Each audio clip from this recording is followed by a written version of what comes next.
The afternoon sun beat down on the scrubland of Vintém Hill. August 20th, 1966, dawned like any other day in Niterói, Brazil. Yet destiny had a macabre plan. It was young kite-maker Jorge da Costa who stumbled upon the scene. Two lifeless bodies lay sprawled amidst the low-lying vegetation. Their silence was more profound than the stillness of the afternoon. Jorge's heart pounded in his chest. Fear tightened its grip. He rushed back towards the city to alert the authorities. Little did he know he was setting in motion an investigation that would baffle generations to come. The tranquility of Vintém Hill was shattered, replaced by a chilling enigma. The news spread like wildfire through the town. People gathered near the site, their faces etched with a mix of curiosity and trepidation. The question resonated in the air: who were these men, and what had brought them to this desolate hilltop? The authorities arrived, their faces grim as they surveyed the scene. The two men, lying on their backs, were dressed in suits and raincoats, an unusual choice for the warm August day. But it was the masks that truly sent shivers down their spines. Crudely fashioned from lead sheets, the masks covered the men's faces as if shielding their eyes from some unseen horror. Beside the bodies, the investigators found a few items: an empty water bottle, a couple of used towels, and a notebook. The notebook, however, seemed more like a riddle than a source of answers. It contained a series of strange symbols and a cryptic note: 4:30 p.m. be at the specified place, 6:30 swallow capsules, after effect protect metals, wait for mass signal. The discovery of the note sent a fresh wave of unease through the investigators. What were the capsules mentioned?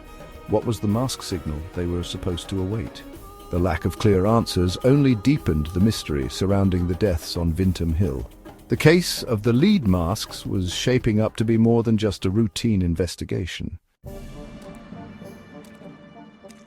The news of the bizarre deaths spread quickly, fueled by the strange details and the lack of any clear explanation. The lead masks, the cryptic note, the remote location, it was all too eerie, too inexplicable. Rumors and speculation began to fill the void left by facts. Some whispered of dark rituals gone wrong, of forbidden knowledge and ancient curses. Others spoke of secret societies and clandestine experiments. The lead masks, they said, were meant to protect the wearers from some unseen force, or perhaps to amplify their own psychic powers. Theories, each more outlandish than the last, were exchanged in hushed tones. The case of the lead masks became a morbid fascination, a chilling tale whispered around campfires and late-night gatherings. The lack of answers only served to fuel the public's imagination, turning a tragedy into a haunting legend. As the investigation progressed, the authorities managed to identify the victims. They were Miguel José Viana, an electronics technician, and Manoel Pereira de Cruz, a television repairman. Both men were in their 30s and hailed from Campos dos Goitacazes, a city located a few hundred kilometers from Niterói. Family and friends painted a picture of two men fascinated by the unusual and the unexplained. Miguel, described as a quiet and meticulous individual, was an avid reader of science fiction and esoteric literature. He possessed a keen interest in electronics and was known to tinker with gadgets and devices in his spare time. Manoel, on the other hand, was more outgoing and gregarious. He shared Miguel's fascination with the unknown, but was drawn more towards spiritualism and the paranormal. He reportedly frequented seances and claimed to have experienced psychic phenomena firsthand. The investigation revealed that Miguel and Manoel shared a deep fascination with the paranormal. They were active members of a group that explored UFO sightings, psychic phenomena, and esoteric knowledge. The group, known as the Scientific Spiritualist Group, believed in the possibility of contacting extraterrestrial beings and harnessing psychic powers. Witnesses came forward to report seeing Miguel and Manoel engrossed in conversations about UFO sightings and alien contact.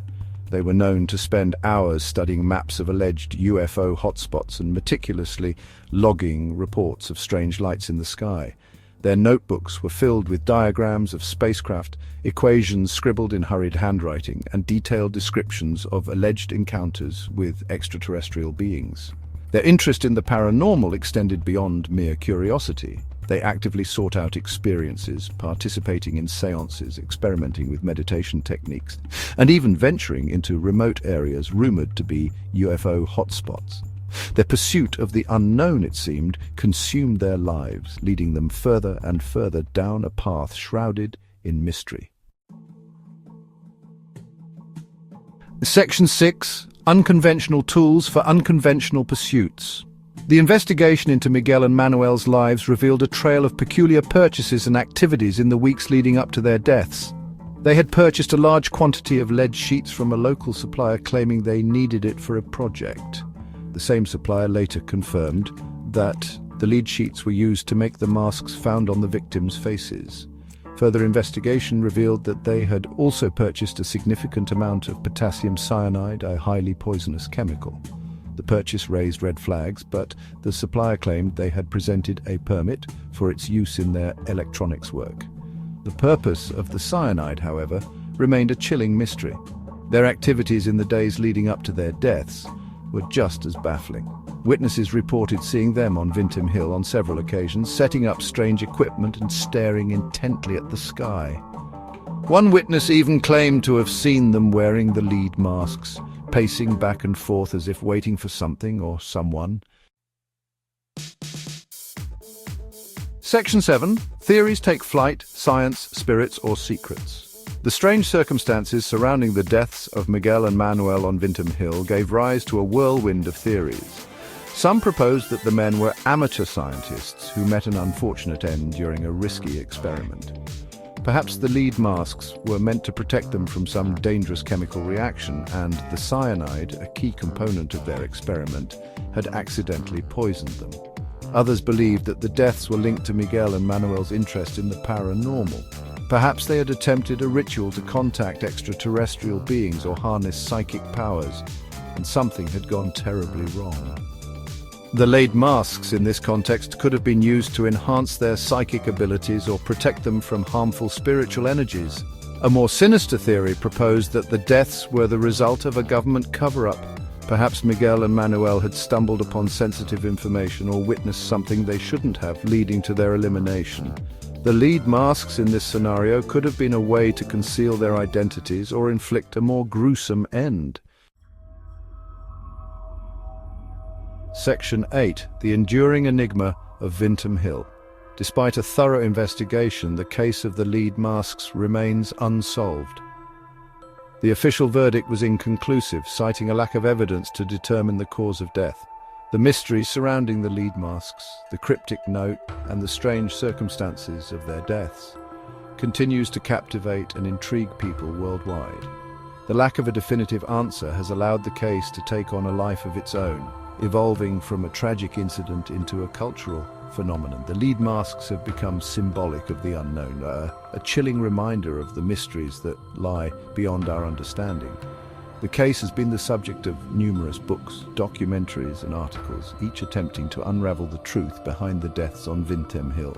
Some believe that the answer lies hidden in plain sight, obscured by our own limited understanding of the universe. Others believe that the truth is far stranger than we can imagine, buried beneath layers of secrecy and deception. Section 9. A tapestry of unanswered questions. The mystery of the lead masks is more than just a cold case. It is a tapestry woven from threads of scientific curiosity, spiritual exploration, and shadowy conspiracies. It is a stark reminder that despite our technological advancements and our thirst for knowledge, there are still enigmas that elude our grasp. Were Miguel and Manoel victims of a tragic accident, their scientific pursuits ending in an unforeseen disaster? Did their fascination with the paranormal lead them too close to a dangerous truth, a realm where curiosity can have deadly consequences? Or were they pawns in a much larger game, their deaths orchestrated to protect secrets that could shake the very foundations of our reality? The answers, if they exist at all, remain elusive. The case of the lead masks stands as a testament to the enduring power of mystery, a chilling reminder that some questions may never have answers. Yet it is in the asking, in the relentless pursuit of truth, that we catch glimpses of the vast and unknown universe that lies beyond our comprehension. What do you believe happened on that fateful day on Vintém Hill?